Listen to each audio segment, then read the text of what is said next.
इसको आयोजित कराने के पीछे जो हमारी मंशा थी वो ये थी कि बच्चों को मैंने काफी दिन पहले अनाउंस किया था कि जो बच्चे गांव के हाई स्कूल और इंटरमीडिएट परीक्षा में गांव में सर्वोच्च स्थान प्राप्त किए हैं, इनके अंक ज्यादा हैं, उनको पुरस्कृत करना है। लेकिन उसके उपरांत समय के अभाव में ये थोड़ा सा विलंब हुआ है। ये पुरस्कार की राशि उन तक पहले पहुंच जानी चाहिए थी निसंदेह, लेकिन क्योंकि किसी कार्यक्रम में मुझे आने का अवसर नहीं मिला, इसलिए ये कार्यक्रम संपन्न नहीं हो पाया। आज का जो यह अवसर है इसलिए और महत्वपूर्ण हो जाता है, क्योंकि बाबा साहब की जो शिक्षा है, अभी तक तो हमने तथागत महामानव गौतम बुद्ध पर विचार किया, क्योंकि आज कल बेसिकली अवसर है, वो बुद्ध पूर्णिमा का अवसर है। लेकिन बुद्ध को जानने का जो अवसर हमको मिला है वह परम पूज्य बोधिसत्व बाबा साहब डॉक्टर भीमराव रामजीराव अम्बेडकर, जो उनका पूरा नाम है, उसके कारण ही मिला है।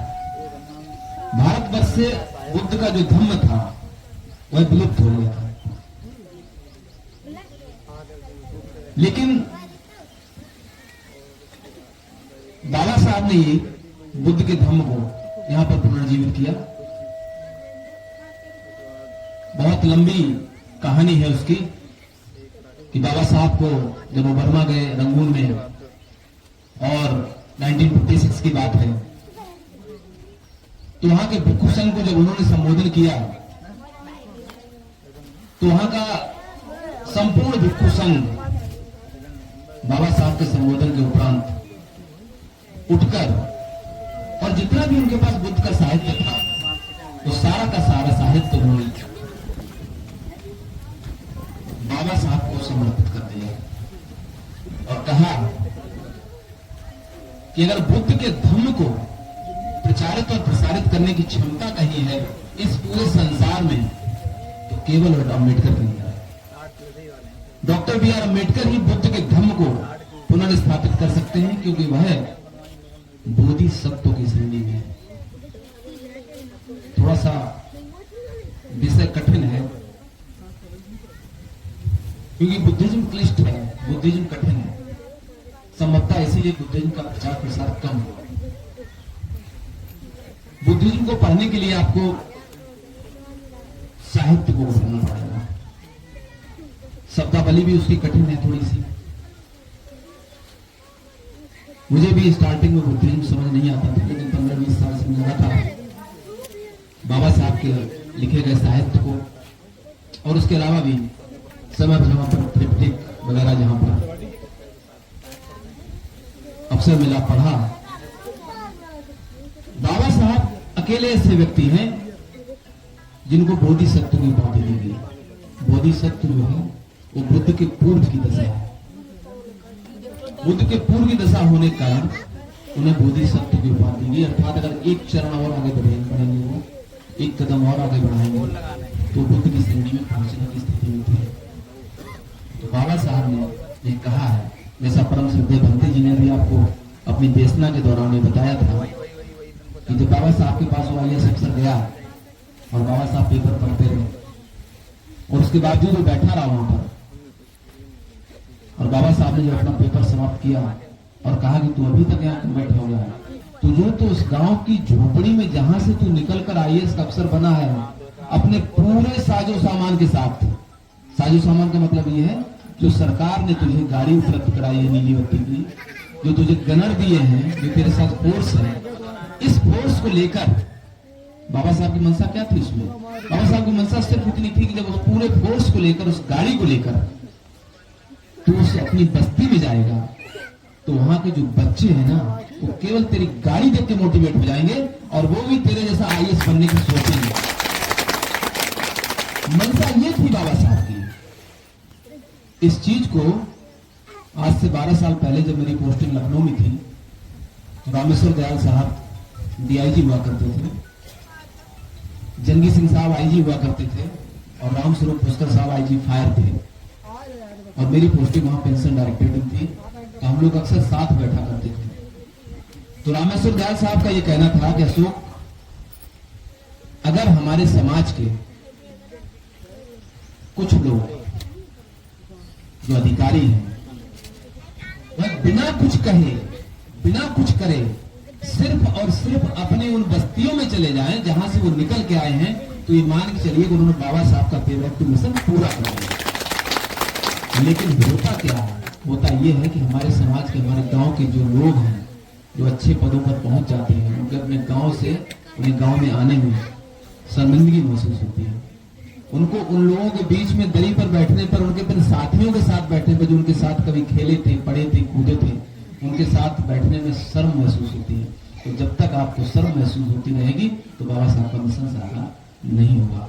बाबा साहब का मिशन साकार तभी होगा जब आप अपने उसी समाज में जाएंगे और उस समाज के बच्चों को, जहां जिसको समाज का विकास तभी होगा। समाज का विकास केवल अपना पेट भरने से नहीं हो सकता, अपने बच्चों को अच्छी शिक्षा हासिल कराने से नहीं हो सकता, केवल और केवल अपने घर वालों को अच्छे कपड़े पहनाने से समाज का विकास नहीं हो सकता। समाज का विकास तब होता है जब जहां आप रह रहे हो उसके अगल बगल के सभी लोग संपन्न कुशल हो, उनकी कुशल क्षेम आप पूछें, तभी आपका समाज में सम्मान भी होगा और तभी आप समाज के लिए हकदार भी होंगे। और बाबा साहब का पेट का मिशन यही है।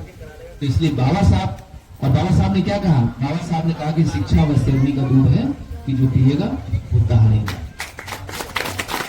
तो इन बच्चों ने, जितने बच्चों के ये कार्ड हमारे पास है, आदर्श, गौतम, रुचि, साहिल, प्रियंका, संगीता और ये वीर बहादुर, जितने लोगों के हमारे हाथ में ये कार्ड्स हैं, मैंने अपनी संस्था तरफ से 4-5 दिन मैंने कार्ड बनवाए हैं।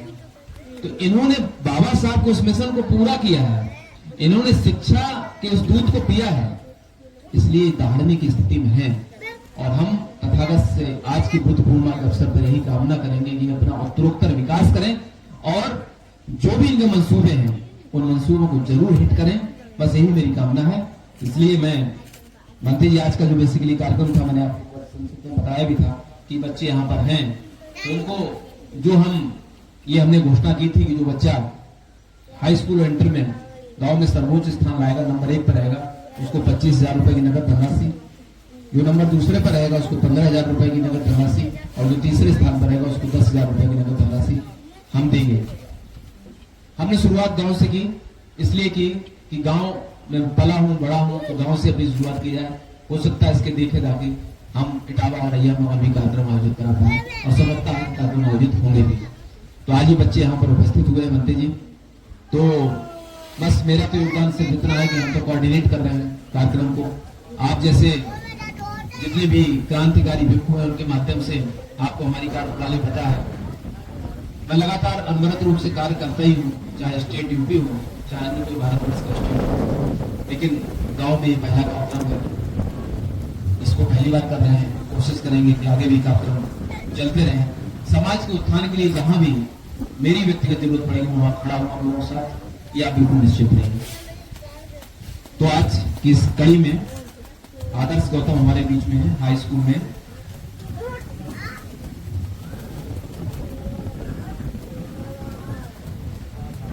बिल्कुल बंदे जी, आप बिल्कुल रुकें, आपका बहुत बहुत साधुवाद है, आप यहाँ रहें।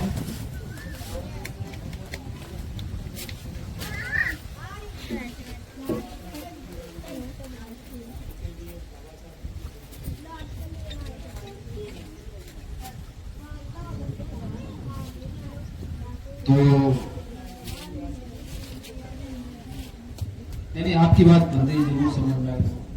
तो यहाँ पर हमारे बच्चे जो आए हुए हैं, तो महामानव बोधिसत्व बाबा साहब डॉक्टर भीमराव रामजीराव अम्बेडकर का स्मरण करते हुए आप सबको मेरा सादर वंदन।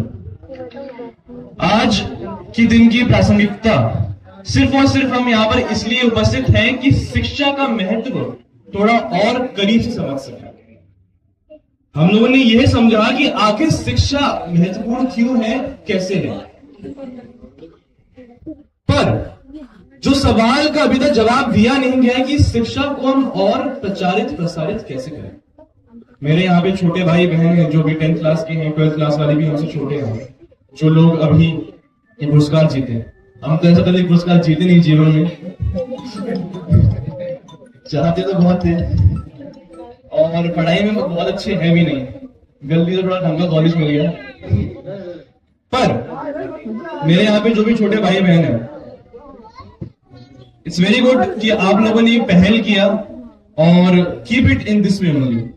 भविष्य में ऐसा कोशिश कीजिए कि आप जहां भी जा रहे हैं, कैसे भी जा रहे हैं, अपनी छाप जरूर छोड़कर जाए, क्योंकि जितनी अहम आपकी पढ़ाई नहीं है उतनी अहम आपका योगदान है। एक बात का हमको जरूर गर्व है कि आज भी अगर हम स्कूल जाएंगे अपने, तो हमारा छोटा भाई अभी स्कूल में ही पढ़ता है, तो उसको जानते हैं कि वो हमारा भाई है। तो आप कभी भी स्कूल जाइए वापस अपने, तो आपके अध्यापक गण को यह महसूस होना चाहिए कि हाँ, आदर्श लौट कर आए हैं, या कुसुम लौट कर आई है, कोई भी लौट कर आया है। आपके नाम से आपको जानना चाहिए। अभी भी हम कॉलेज में जाते हैं, बहुत कम जाते हैं, पर ऐसा कोई हमारा अध्यापक नहीं है जो हमें ना जानता हो। क्यों? क्योंकि हम पढ़ाई में हमने बताया अच्छे नहीं है।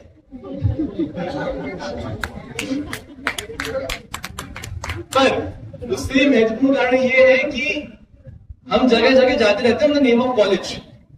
अब हिंदू कॉलेज को अगर कोई अवार्ड लाके देगा तो वो लोग भी खुश होंगे कि हाँ, अवार्ड आ रहा है हमारे विद्यालय के लिए या फिर यूनिवर्सिटी के लिए, महाविद्यालय के लिए। आप इंग्लिश में बोल जाते हैं, सभी नहीं समझ पाते हैं, तो कुछ हिंदी में बोलिए। हिंदी में बोलेंगे। आप कहते हैं कि हम स्कूल नहीं गए, वो तो हम जानते हैं कि कहाँ कहाँ जा पहुँचता लाए। तो बात ये है कि अभी आप लोग तो 12th में अभी आ चुके हैं, जो 10th वाले हैं, आप लोगों में से कोई यूपी बोर्ड का होगा, सीबीएसई बोर्ड का भी होगा। तो एनसीईआरटी आप लोगों के लिए एक अमृत बाण है। एनसीईआरटी, क्योंकि जो यहाँ पे 10th वाले बच्चे हैं, भविष्य में शायद वो लोग सीयूटी देना पसंद करेंगे, क्योंकि अगर आपको किसी भी महाविद्यालय में जाना है, विश्वविद्यालय में जाना है, तो you have to go for CUET. आपको सीयूटी में पार्टिसिपेट करना ही पड़ेगा, उसमें आपको भागीदारी निभानी होगी। वही एकमात्र तरीका है कि आप कोई भी विश्वविद्यालय का हिस्सा बन सकते हैं अभी के हिसाब से। अभी क्योंकि सीयूटी में अभी जब एग्जाम हुआ पिछले साल, 3 बार से सीयूटी हो रहा है, अभी इससे पिछले वाली सीयूटी में हमने भागीदारी की थी, तो उसमें 794 आउट ऑफ 800 आई गॉट। अब उस 794 जो अंक आए, हमारा सवाल सिर्फ एक गलत था और हमारी रैंक आई 22 ऑल ओवर इंडिया। अब वो 22 ना आके रैंक 1-2 आती अगर वो एक सवाल गलत ना होता तो सीधे हैं। क्योंकि यहाँ पे जो मैं छोटे भाई बहने बैठे हैं, उनको तो पल्ले पढ़ ही रहोगे क्या बात हो रही है, सीयूटी क्या होता है, बोर्ड्स क्या होता है, इंटर क्या होता है। पढ़ना भी नहीं चाहिए। जब तक आप क्लास, अभी हाल फिलहाल में अभी हमारे स्कूल में बुलाया गया कि तथाकथित सीयूटी सक्सेस के नाम से आओ, भाषण देके जाओ, बच्चों को मोटिवेट करो, उनको भी बुलाया गया। हम भी वहां पे सेम चीज बोले। पहले हम पूछे कि क्लास 10th में कौन है, हाथ खड़ा किए, बहुत अच्छे थे। क्लास 11th में कौन है, हाथ खड़ा किए। क्लास 12th में कौन है, सब हाथ खड़ा किए। हम बोले क्लास 10th वाले बच्चे, अब हम जितना ही बोलने वाले हैं अगले 10-15 मिनट में, उसको एक कान से सुनो, दूसरे कान से निकाल दो, क्योंकि अभी आपकी उम्र पढ़ाई की नहीं है। ये आपको समझना है कि आगे जीवन में आपको दिशा कौन सी चुननी है, क्योंकि आपने एक बार अपनी दिशा चुन ली तो आपको कैसे पढ़ाई करनी है आप वो भी सीख जाए। दिशा आपकी है। तो अपनी एनसीईआरटी की किताब को जितनी बार पढ़ सकें उतनी बार। बाबा साहब ने ये कहा है कि शिक्षित ना कि केवल बनो पर शिक्षित करो। Educate, educate, organise. यहां पे ये नहीं है कि be educated, it's educate. Be educated का अर्थात यहां पर एजुकेट से, ना कि बी एजुकेटेड। तो अगर आप कुछ नया सीख रहे हैं तो ये आपकी भूमिका बनती है समाज में कि आप अपने आने वाली पीढ़ियों को भी वो चीज समझाने का प्रयास करें। कई लोग होते हैं जो अपने जीवन भर खुद को सीमित करके रखते थे। क्या उन्होंने कुछ जीवन में उखाड़ पाया? भले ही अपने जीवन में बहुत महान बने रहे, आपने कोई बचा तो नहीं इधर बता, करोड़ों अरबों रुपए कमा लिए, पर जब वो आपके करोड़ों अरबों रुपए से दूसरों का जब तक फायदा ना हो तो वो एक कौड़ी बराबर नहीं। और आज जो आप लोगों को धनराशि मिली, मेरे भाई बहनों, जो आपको ये धनराशि मिली, इसका तात्पर्य ये नहीं है कि आपको धन देकर अभी ये है कि आप जाके अपना एक नया और कैसेट ले आए, वीडियो गेम ले आए। नहीं, ये एक उत्साहवर्धन की ओर में दिशा है, एक स्टेप है, एक कदम है, ताकि आपका उत्साह ऐसे ही बरकरार रहे आने वाले समय में भी। तो धनराशि का तात्पर्य यहां ये है। अब बहुत सारे ऑनलाइन कोर्सेज होते हैं, आप सबके पास फोन है, समझते हैं, आप सबके पास अगर फोन 4G 5G नेट चल रहा है आजकल, 5G फ्री में चल रहा है, तो ऑनलाइन कोर्सेज आपके पास है, आपके पास है Hindu, Indian Express, Times of India, इन सबके सब्सक्रिप्शन मॉडल होते हैं। तो आप लोग को उस धनराशि को इस्तेमाल करते हुए वो सब्सक्रिप्शन मॉडल को अवेल करें। देश दुनिया में क्या प्रगति हो रही है, इजराइली हमास युद्ध चल रहा है, रशिया यूक्रेन युद्ध चल रहा है, अभी आने वाले समय में चुनाव के भी नतीजे आने वाले हैं, क्या हो सकता है क्या नहीं हो सकता है, उस सब चीजों को थोड़ा और करीब से जानने का प्रयास करें। क्योंकि जितना आप लोगों को समझेंगे, परखेंगे, उतना ही आप एज एन इंडिविजुअल अपने व्यक्तित्व रूप से और खुद को उजागर करेंगे और अपने समाज को भी उजागर करेंगे। तो इन सब चीजों पर आप काम करें और ऐसे ही अपने गांव, ग्राम, देश, दुनिया का नाम रोशन करें। इन्हीं शब्दों के साथ आपको पुनः बहुत बहुत धन्यवाद इतने ध्यान से सुनने के लिए और शुभकामनाएं। जो आज कल को आप आज विजेता बने हैं, कल को आप समाज सुधारक बने, और जरूर हमें ये आपसे अपेक्षा भी है कि आप समाज में अपना उपयुक्त योगदान देने में सक्षम। बहुत बहुत धन्यवाद।